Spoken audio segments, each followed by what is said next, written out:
Alors, Lindsay, tu nous parles aujourd'hui d'une nouvelle web-série, c'est ça, Afropolitaine. Exactement. Je parle aujourd'hui du coup d'Afropolitaine. C'est une série que j'ai découverte sur Instagram en me baladant encore une fois là-dessus. Et en fait, elle a été créée en 2020 par Aline Mila, qui est franco-béninoise, et Soraya Mila, qui est franco-bénino-camerounaise. Donc, elles sont toutes les deux mères et filles et elles sont co-créatrices et productrices de cette série. Donc, avant de continuer, je vous laisse regarder le teaser.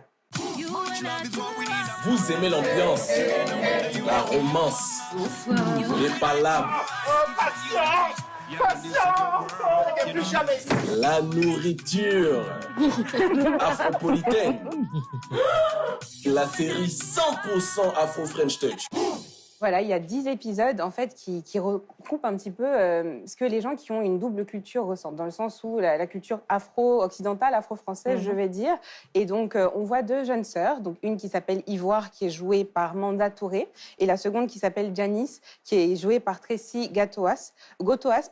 Et toutes les deux, elles sont en construction identitaire. Donc, on va dire que Ivoire, c'est la fille qui est un peu végane façon, qui est un peu dans les mouvements hippie. Et Janice, c'est trop mago. Elle, c'est vraiment la fille qui est à fond afro-féministe, qui est engagée dans tous les combats Black Lives Matter et toutes ces choses. Donc, on retrouve vraiment beaucoup de réalité.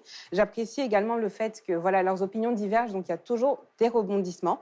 Et voilà, elles mettent aussi en avant tout ce qui est stéréotype sur la culture, sur les communautés noires, ou encore la sexualisation des hommes noirs, parce que ça aussi, c'est une réalité, ou encore le colorisme. On a même fait une émission là-dessus.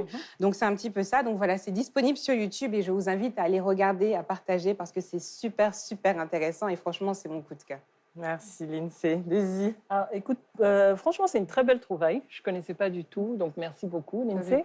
Moi, je suis vraiment contente, en fait, de voir ce type de série-là, parce que en tant que Noire, je pense que, et surtout quand on est dans des pays comme la France ou en Occident, etc., on a forcément besoin d'être représenté quelque part. Et pour moi, ce genre de série-là, c'est ce que ça fait. Parce que ça parle vraiment à des Afro-descendants, à des Africains qui ont cette double culture-là, qui se trouvent parfois à cheval entre être un peu français dans ce cas-là et être africain et qui sont un peu weird, un peu bizarres parfois. Et donc pour moi, je trouve que c'est vraiment génial en fait ce qu'elles ont fait. Donc chapeau vraiment à elles.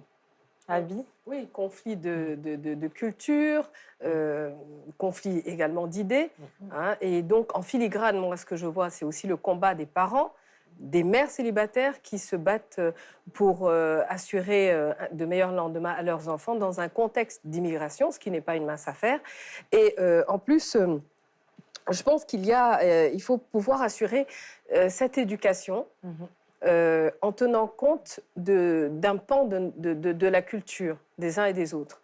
Voilà, tout ça, c'est pas si évident. Et je pense qu'à travers cette web-série très intéressante, tout le monde s'y reconnaît. En tout cas, merci Lindsay, parce que grâce à toi, je découvre aussi cette web-série qui met surtout en exergue le brassage culturel de beaucoup de quartiers de grandes villes en Occident. Et ce que je retiens d'Afropolitaine, c'est que c'est une superbe collaboration entre une mère et une fille. On sent une grande complicité entre les deux. Et ça permet d'avoir deux visions. Celle donc de l'immigré qui choisit d'aller vivre en Occident et d'une fille d'immigré née en Europe. Donc c'est vraiment deux aspects différents, deux visions différentes. Et franchement, je souhaite à Angela et Soraya Mila, c'est bien leur nom de famille. Aline et Soraya. Non, la mère et la fille. Oui. C'est Aline. Aline et Soraya. Autant pour moi. Aline et Soraya, beaucoup de succès dans cette série dans laquelle beaucoup d'entre nous devraient pouvoir se retrouver. En tout cas, merci Lindsay pour ce beau coup de cœur. On va regarder, on va tout regarder Afropolitaine.